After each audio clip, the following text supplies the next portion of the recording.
मात्र आपल्या सर्वांचं स्वागत करत आहे आपल्या लाडक्या ब्लॉगवर. तर आज आपण जाणार आहोत कोकणात व आता मी आहे कोपरखैरणे रेल्वे स्टेशनला.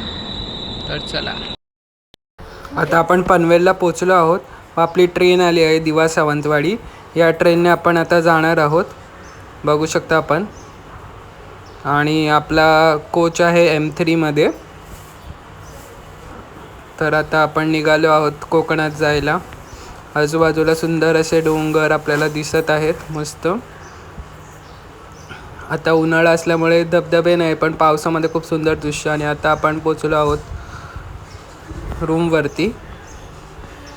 हा बघू शकता आपला रूम आहे मस्त.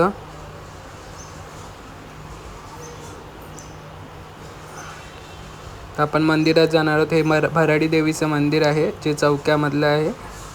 बघू शकता आपण, मंदिर खूप सुंदर आहे.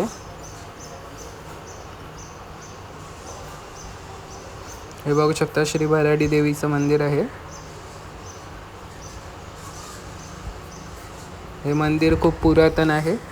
आणि या मंदिराविषयी असं सांगितलं जातं की पूर्वी एक गुराखी होता जो आपल्या गायी चरायला घेऊन जायचा, पण त्याची जी एक गाय होती ती दूधच नाही द्यायची. आणि मग एक दिवशी तो तिचा पाठलाग करत गेला, तेव्हा त्यांनी पाहिलं की गाय एका पाषाणावरती धार सोडत होती. व त्याने रागाने तिथे देवीवरती म्हणजे जे पाषाण होतं त्याच्यावरती कुऱ्हाड चालवली. व तेव्हा आवाज आला की मी देवी आहे, तू काय केलंस. तेव्हा त्यांनी घाबरून सर्व गावकऱ्यांना सांगितलं. त्यानंतर मग गावकऱ्यांनी ते मंदिर बांधलं. हे मंदिर खूप जागृत आहे. हा मंदिराच्या आजूबाजूचा परिसर आहे आपण बघू शकता. व देवी नवसाला पावणारी आहे. मुंबईहून खूप भाविक इथे दर्शनासाठी येतात. मुंबईच नव्हे तर कर्नाटक व इतर राज्यातील लोकही इथे दर्शनासाठी येतात. हे बघू शकता आपण, मंदिराच्या बाजूला वारुळ आहे आणि खूप सुंदर असं मंदिर आहे. त्या आल्यावरती मन सर्वांचं प्रसन्न होतं. हे वारुळ आहे इथे बघू शकता मंदिराच्या बाजूला.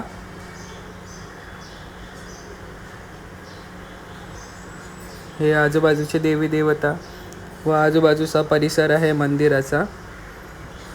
मंदिरासमोर दीपमाळ आहे व आता वातावरणही खूप सुंदर वाटते. निळं ढग आहेत बघू शकता आपण. आता आपण जाणार आहोत मालवण किल्ला बघायला. ही बोट आहे, तर या बोटचे 100 रुपये घेतात आपल्याला किल्ल्यापर्यंत सोडायला. व आम्ही खूप मजा केली.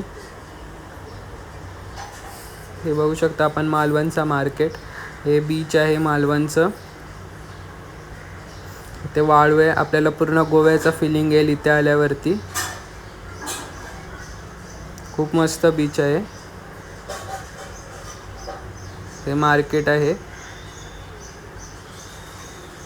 इथे सर्व वस्तू आपल्याला भेटतील.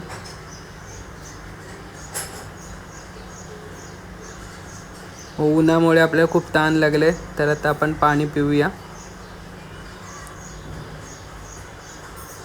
इथून आपल्याला बोट भेटते मालवण किल्ला जाण्यासाठी. समोर आपल्याला खूप सुंदर असं समुद्र दिसत आहे मालवणचा.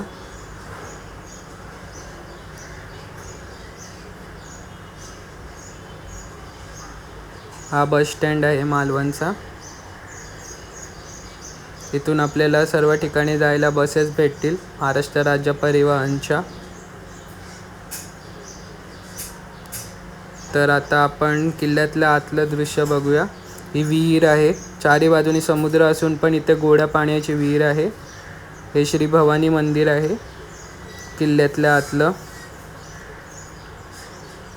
खूप सुंदर असं मंदिर आहे. हे शिवाजी महाराजांनी बांधलेलं आहे किल्ला हा. आणि हे मंदिर श्री भवानी मातेचं आहे.